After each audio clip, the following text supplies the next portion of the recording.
गीत काव्य। संस्कृत काव्य शास्त्रियों ने गीत काव्य की पृथक काव्यांग के रूप में चर्चा नहीं की है, परंतु खंड काव्य की चर्चा है। खंड काव्य काव्य की वह विधा मानी गई है जिसमें किसी एक विषय का अनुसरण किया जाता है। महाकाव्य में जहाँ जीवन की समग्रता का चित्रण होता है, वहीं खंड काव्य में जीवन के कुछ गिने चुने पहलुओं या किसी एक पहलू पर विचार किया जाता है। यह पहलू श्रृंगार, भक्ति, नीति आदि में से कोई एक हो सकता है। गीत काव्य में आत्मानुभूति के हृदयाकर्षक चित्र प्रस्तुत किए जाते हैं। कवि की सांद्र अनुभूतियाँ गीतों में स्वयं ढल जाती हैं, अर्थात कवि जो कुछ भी अनुभव करता है उसे वह सहज रूप में कविता में उतार देता है। गीत काव्य में, खंड काव्य में विषयेतर प्रसंगों के लिए कोई अवकाश नहीं होता, अतः उसका आकार महाकाव्य की तुलना में छोटा होता है। भाषा की समाज शक्ति तथा कल्पना की समाहार शक्ति द्वारा कवि हृदय की विविध अनुभूतियों को एक ही पद्य में बांध देता है। सरस, अनुप्रासमयी, मंजुल मधुर पदावलियां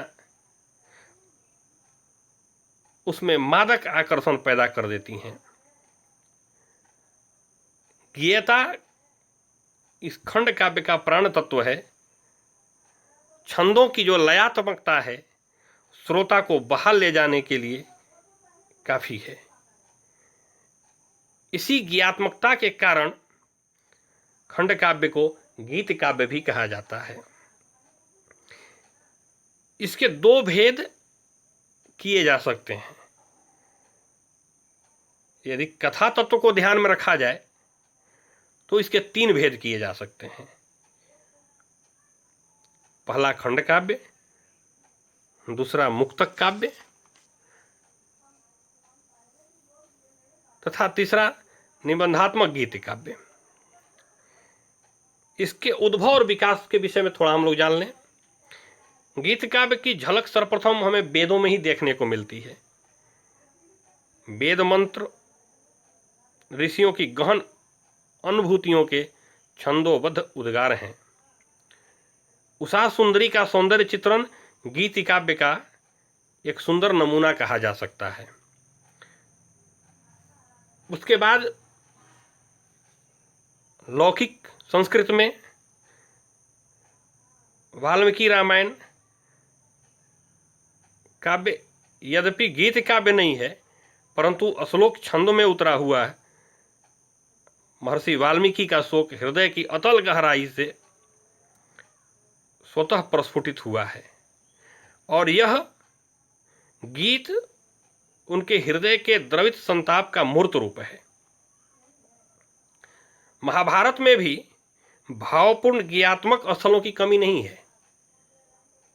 उसके बाद बौद्धों की थेर गाथाएं दुखवाद के सहज उच्छ्वास कहे जा सकते हैं। कालिदास के मेघदूत तथा ऋतुसंहार गीत काव्य के प्राचीनतम उपलब्ध नमूने हैं। अतः कालिदास को गीत काव्य का प्रवर्तक माना जा सकता है। ऋतुसंहार में उन्होंने 6 ऋतुओं का क्रमानुसार ललित पदावली में वर्णन किया है तथा मेघदूत में मेघ के माध्यम से एक यक्ष की विरह वेदना का हृदय द्रावक चित्रण किया है। मेघदूत दूत काव्य परंपरा का भी द्योतक है या जनक कह सकते हैं उसको। दूत काव्य परंपरा का जनक है। घट खरपर का यमक अलंकार से मंडित तथा केवल 22 पद्यों का प्रबंधात्मक गीत काव्य है। भर्तृहरि का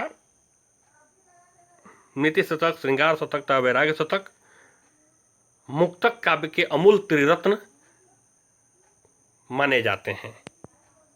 धन्यवाद।